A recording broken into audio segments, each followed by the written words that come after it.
Diane Buglioli, and I'm the Deputy Executive Director of a very special place which provides services to people with disabilities. But actually I'm here because I am the co-chair of the Willowbrook Property Planning Committee of the Staten Island Developmental Disabilities Council.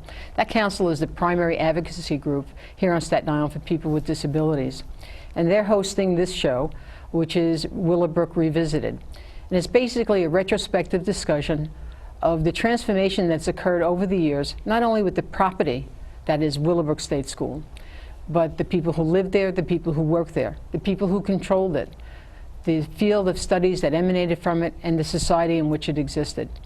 Today's panel is going to be talking about Halloran Hospital and the transformation to Willowbrook, and some comparisons between Halloran Hospital and Willowbrook.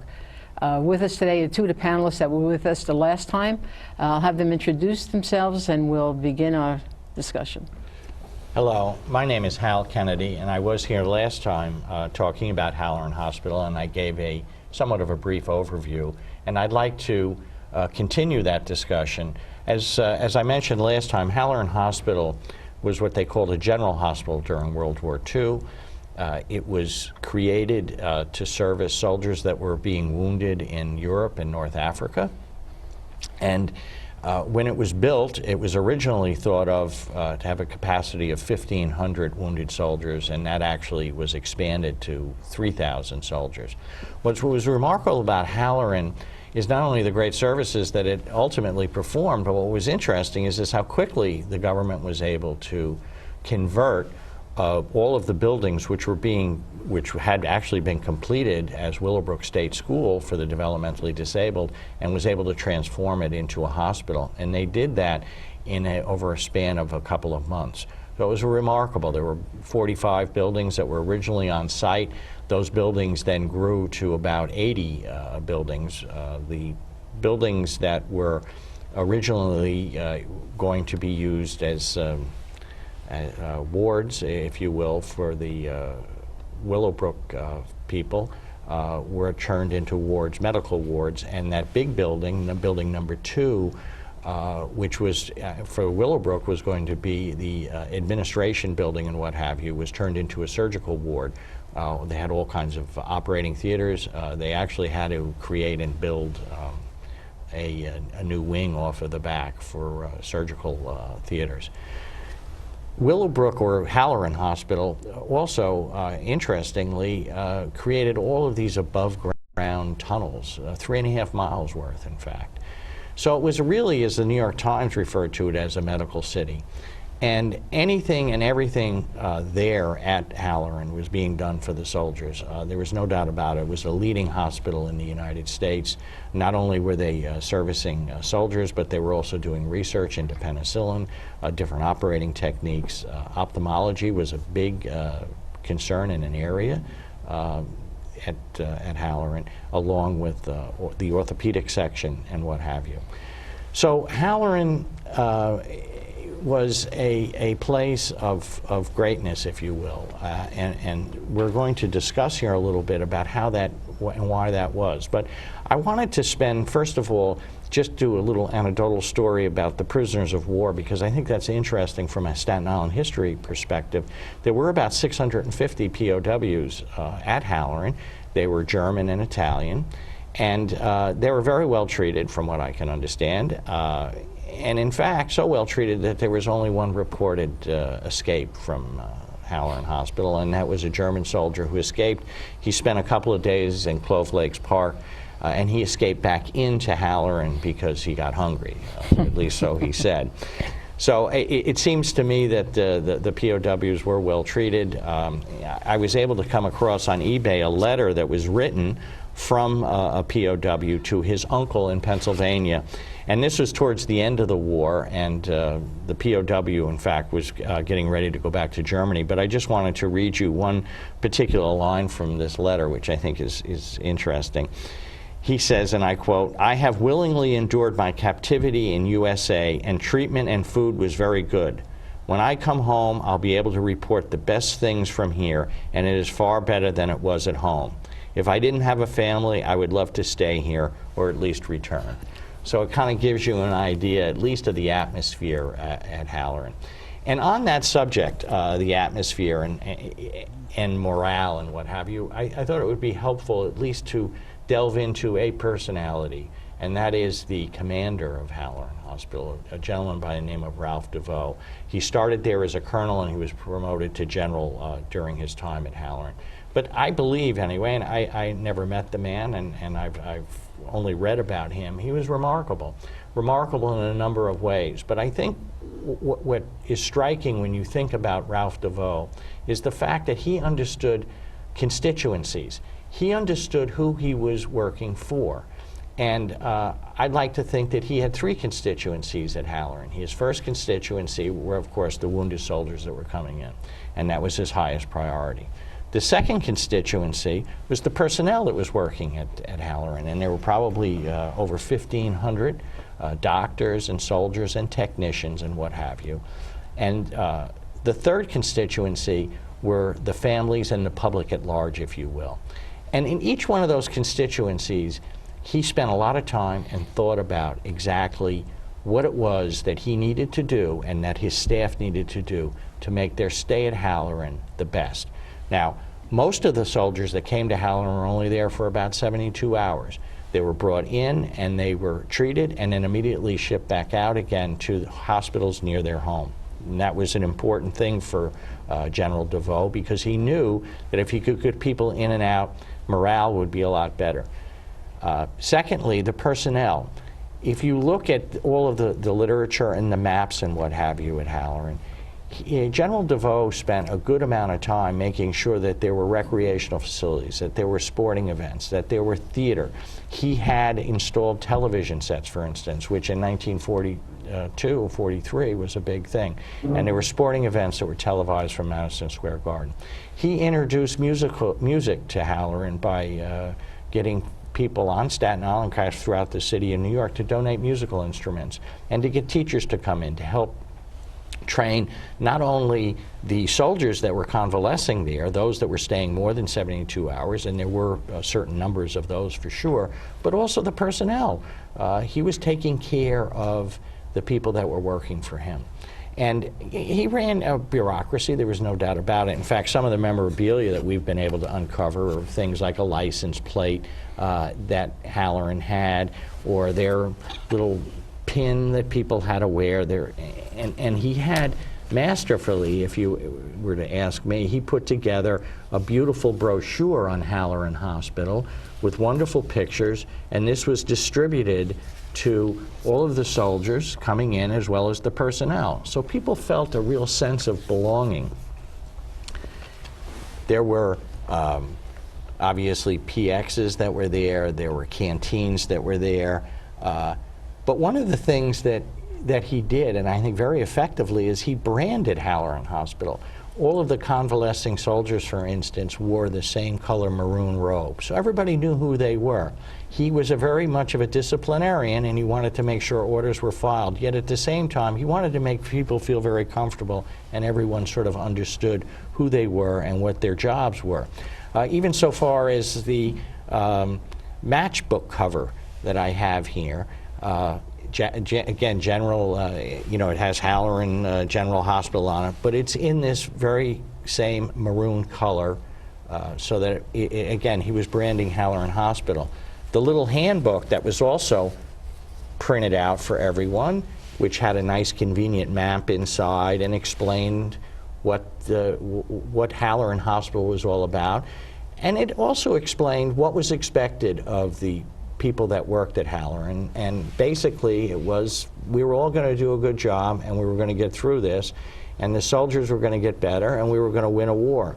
At the end of this is an interesting passage, and it talks about prisoners of war, and that prisoners of war would be working at Halloran Hospital and that they were to be treated appropriately, because after all, if our prisoners of war in Europe, we wanted them to have them treated appropriately as well. So this was General DeVoe. That was the second constituency, the people who worked there. The third constituency was the public at large. And General DeVoe did a wonderful job again at making sure that what was going on at Halloran Hospital was well publicized. There were articles in Life magazine, a big article in Life magazine early on. There were regular press releases to the New York Times and to the local newspapers. The Staten Island Advance ran regular stories. And New Yorker also would run stories from time to time. There were pictures, publicity pictures taken. He was not shy of getting the word out to America that our soldiers, our men and women who were being wounded and coming back were going to be treated okay, and that everything would be okay. He cared, and you could sense that, you felt it. He was a man who understood the way government worked, and he understood what his particular role in all of this was. Now, we're going to talk, and I think maybe is a good time to start to begin to talk about this transition, because Halloran Hospital, General Hospital, when the war ended, then there became a discussion as to what was going to happen. And I know Professor Goode here is going to be speaking in a moment, is going to get into at least a little bit of the beginning of that. But it's important to understand that there was this transition from the Halloran General Hospital to something else. And it had this intermediate step of becoming a veterans hospital. Is that right, David? And, you want to introduce yourself? Sure, yes. I'm Professor David Goode at the College of Staten Island, City University of New York, and I'm here because I was one of the authors of a book about Willowbrook, and in that book we do talk a little bit about this transition at the end of the Second World War to first a veterans hospital, Halloran's Veterans Hospital, and then how that changed to the original intent of the institution, which was to be Willowbrook State School. The Army had leased the property, and after the war was over, there was some pressure in New York State. Again, the same people who had put Willowbrook together in the first instance wanted to see Willowbrook return back to the state. And so there was pressure put on the governor to, you know, get back the facility. And actually the way it went down is they said, if you're not going to get it back, because the Army didn't appear to really want to give it back, then you got to build us another one. And there was discussion of that too. But in the end, the Army kind of agreed that it needed to leave the facility. It wasn't willing to buy it. And so it made plans, some of which we talked about earlier. Different institutions were being built and different people were transferred here and there. And there were some permanent residents at the hospital, relatively permanent, people who had psychiatric difficulties, some people who were New Yorkers who had orthopedic problems and severe medical conditions. They did live there, and they didn't want to leave, you know. And so there's a period, it's very interesting. You see the, you know, as you pointed out, this was an institution that everybody was proud of, nationally and on the island, and no bad words other than maybe an incident you could tell about where... Yeah, there was only, from what my little research has revealed, is that everyone on Staten Island enjoyed the fact that Halloran was here, and I think for a number of reasons. Obviously, it was the war, and people felt good about helping the war effort. Staten Island actually played a large part in building ships, for instance. Bethlehem Steel was big. So it was important, and no one was going to really knock Halloran, except for one incident that I found, and that is where, unfortunately, a grandmother and her granddaughter were killed in Stapleton by an ambulance that was either going to or coming from Halloran Hospital to pick up wounded soldiers, probably in Tompkinsville. And the district attorney had to come out and publicly reprimand the government and ask that they slow their ambulances down, that this could not happen. But other than that, you know, David, it's interesting that, you know, and I've done the same thing, we use this term institution. Was Halloran Hospital an institution? And was Willowbrook an institution? And if they were both institutions, was what was sort of in defining that, the difference? Yeah, I think that should possibly be what we talk about, you know, for a while, because it's very interesting. Both of them are in the same place, and so it's not a physical structure that's different between the Veterans Hospital and then Willowbrook, but some very radical change occurs very, very quickly. And we had some discussion before we came on camera about what was what was that change, and you know, why did it change from something that we could be very proud of to you know, an epitome of governmental neglect and abuse of powerless persons. And I think, and there's also an interesting time in history when both of those institutions in the sense of having names, a hospital for the people who were in the war and the hospital for people who had intellectual disability or mental retardation, existed right next to one another. And the fineness of the Halloran Hospital, the beauty of that place, literally seeped into the new institution. And people who came here, I've talked to 2 or 3 of them in the course of 25 years, who remember that time, remember that this was a good time for them when they were residents. So there was like a 5-year or 2 or 3 year period where both the Halloran Hospital, or was then Veterans, the Veterans Hospital and the Willowbrook State School were operating side by side. Exactly. And things seemed to work okay. They remember that the soldiers were very kind to them and they would visit them. There's an area that was enclosed in a fence, and so you had to come into the area, but they were visited a lot. One of the people who I talked to, who was a resident, said he remembered soldiers giving him candy, and because they had that whole structure still there, the PX, and now, but what happened was that eventually those soldiers were forced to leave.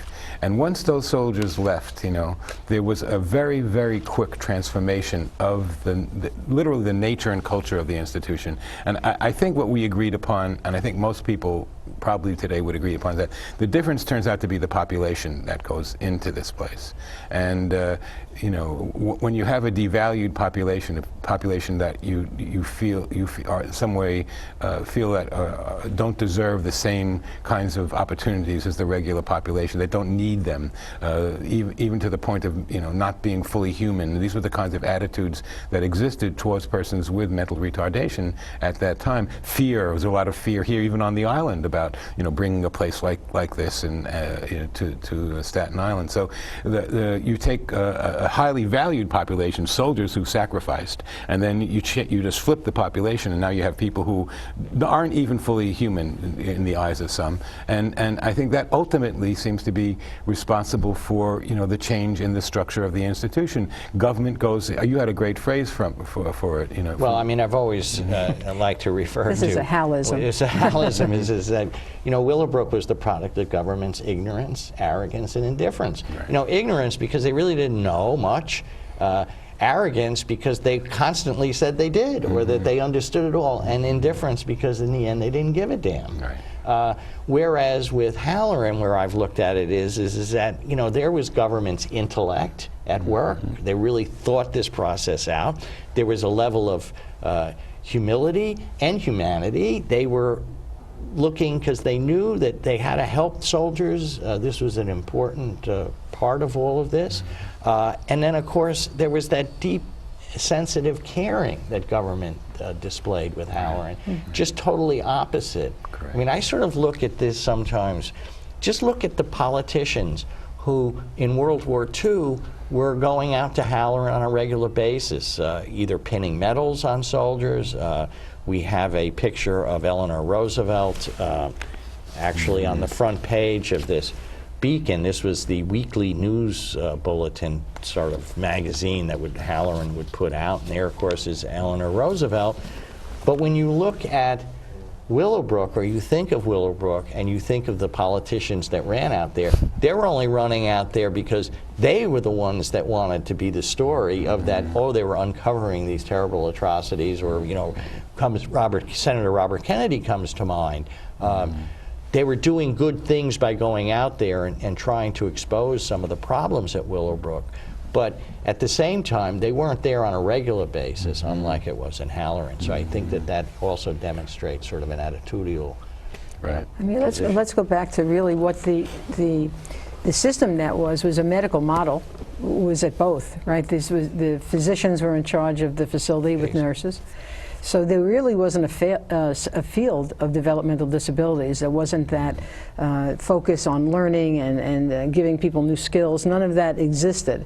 It was more of a custodial place. Well, we didn't even call Willowbrook at the time. It was Willowbrook State School, which school was a misnomer, obviously. Right, but it was run by doctors. But it was run by doctors, but it was also, when did they, what's the expression that all of the, it was for needy children, or I'm trying to think of the expression that they would that they would use at Willowbrook for I forget, but it's like imperfect children or something along those lines. Yeah, so, yeah. so it wasn't a positive No, it's statement that was made. And also, I think, and David, you brought this up just a few minutes ago, the notion that this was for children was also somewhat disingenuous in the fact that was a there bit were a lot of misleading. adults, a little misleading. The community was afraid of that, and one of the reasons that they kind of agreed to go along with the Willowbrook was because they were assured that no one would be there that would be, a detriment to the community, could be hurtful, and so children would be the primary.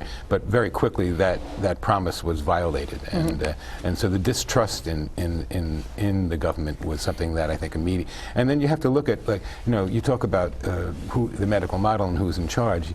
Well, who was in charge at Halloran versus who was in charge at Willowbrook, and what you end up with the finest. I mean, what Hal, we only have a certain amount of time, so we can't go into tremendous detail about everything. But they had the finest occupational therapists, the finest doctors, wound treatment, medical journal. And then when the state takes over, who do they appoint? Who are these doctors who are working there? Who's in charge? These are the worst. These are people who couldn't find jobs elsewhere. Many of them had kind of problems. They couldn't get their boards taken care of. It was often the psychiatric community that was the ones who were in charge of places like Willowbrook. And virtually uniformly, when you hear people talk about them, these were the worst possible examples of doctors, people who literally were violating their own Hippocratic oath by even working in a place like this. So, the whole idea that the medical model was in charge, well, yes, technically they were medical people, but there was a world of difference between the medical people who were at Halloran versus the medical people who were at Willowbrook. Yeah. Right. I mean, my point was that using the medical model as though the people who were there were sick. Well, that's they were referred to as patients, but indeed they weren't patients. Yes. They were people that could thrive, but in this environment, of course, they had difficulty doing that. Well, and some of the things that DeVoe, who's a colonel, some of the things that he brought there were removed when Willowbrook began. Some of the good things that he brought in, the three areas that he really focused on. Yeah, his who his constituents were. By the way, I came back. It was the school for defective children. That's it. So defective. So right away, your first impression is that is less than. Is less than. So. And Halloran, of course, was, as David, you've pointed out, was just the flip of that. It was the total flip of it. And you're right in the sense that DeVoe, he then leaves, and there's a vacuum, and what fills that vacuum is... Bronston, who was one of the doctors, Bill Bronston, who led the revolution from within Willowbrook, goes bonkers when people talk about this being a school or a hospital. You go to a hospital to get well. People were helped at Halloran Hospital. People went to Willowbrook. They got sick and died.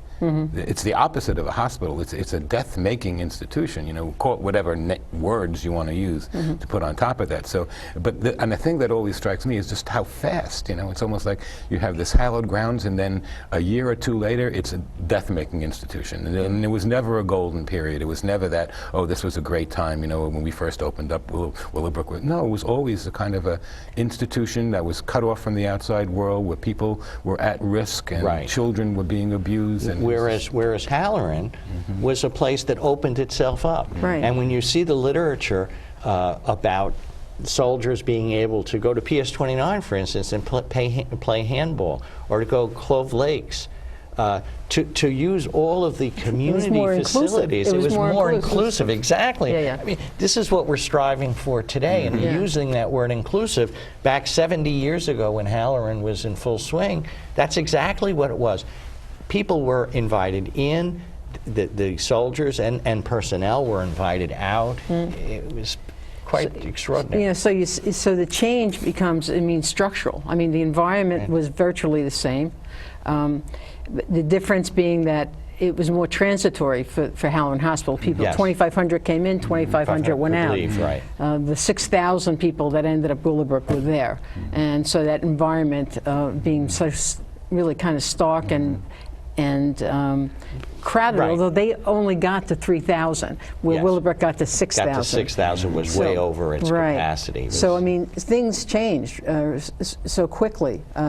Staffing there was 1,500 staff at the time at Halloran, and I don't remember what the numbers were, David, but when there were 3,000 people living at Willowbrook, there certainly were not 1,500 staff. No, and even when there were 6,000, I think it was. I'm not sure that it was at 1,500. But you could just, the way to kind of conceptually do it is that if you think of Halloran as part of the history of medical science in warfare and how that whole thing plugged into all that history, right? So Willowbrook plugs into a totally different history. Right. And you can read in Paul Castellani's book, From Snake Pits to Cash Cows, that history. And the history is not a good one. And when you know, Castellani, who was worked for the state when he retired, wrote this book, which is an extremely critical book that documents kind of where Willowbrook fit into everything. And it was understood that when Willowbrook opened up, it was going to be filled up to the max very, very quickly.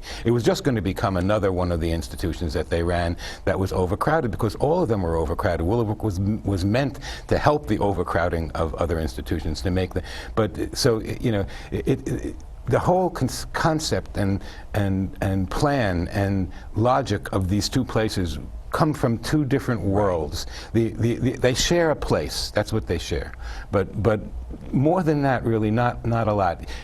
Government at its worst, government at its best. Well, I think you hit it right on the nose when you said that it was how the individuals were valued. Mm-hmm. So if you look at soldiers, they were highly valued because they were productive in the way government was looking at them. They mm-hmm. needed them as the, you know, foot soldiers, literally, mm-hmm. Whereas the people that were going to Willowbrook, government didn't have that same view. In fact, mm-hmm. government was looking at them as nothing but a drain, mm-hmm. that they weren't adding mm-hmm. anything to society, mm-hmm. and consequently, they weren't mm-hmm. going to be supported. Mm-hmm. Now, I think that we have come a long way, mm-hmm. and Diane, I think you can speak to this because you're in the field all the time mm-hmm. and understand that about this shift, about this notion that folks with developmental disabilities are looked at and viewed differently today than they were 40 years ago. Yeah. I mean, some of it is, David probably can explain better than I where we were at that time when Willowbrook was first envisioned and to be opened in the 1930s, mm-hmm. where the mind was for the treatment mode for people who were defective, mm-hmm. if you will, because the terms were all very negative at that time. And because of Willowbrook, because of the expose, and because time was just moving and progressing, you know, things changed, mm-hmm. and a field of developmental disabilities came into existence. So all of that has changed. The field didn't exist prior to mm-hmm. that.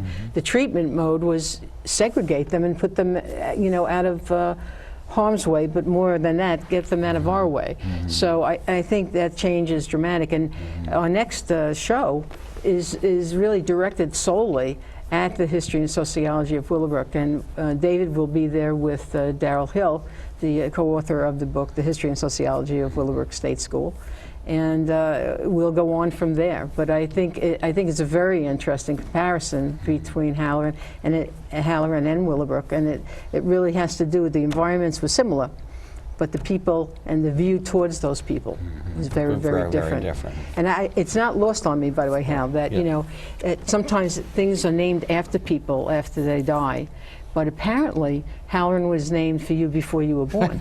That Hal and Halloran Hospital. I keep thinking every time I hear it now, it's just Hal. Well, thank you for everything you brought us today. Well, you know, and interestingly, the first baby born at Halloran Hospital was a fellow by the name of Harold Cohen, and he was nicknamed Hal, according to the newspaper report. So yeah. Maybe there's something in that. But I hope that our viewers that are out there think about this a little bit and think about Halloran and Willowbrook and how that relationship exists, and it exists to today. We are not beyond this by any means. Physically, things have changed to CSI, but we are not beyond this, and we need to think about it. And we need to talk about it. I think it's a good, healthy conversation to have. It is, and these 385 acres. We keep coming back to that. What they came from in colonial times to what they are now, with the College of Staten Island here, the Institute for Basic Research and the Elizabeth Connolly Resource Center. Elizabeth Connolly Resource Center. So, thank you all very much for Thank coming. you. Thank you. Thank you. And Thank you. I think we continue to learn more each time. It's We good. Thank talk, you, Diane. right? Thank you. That was great. So-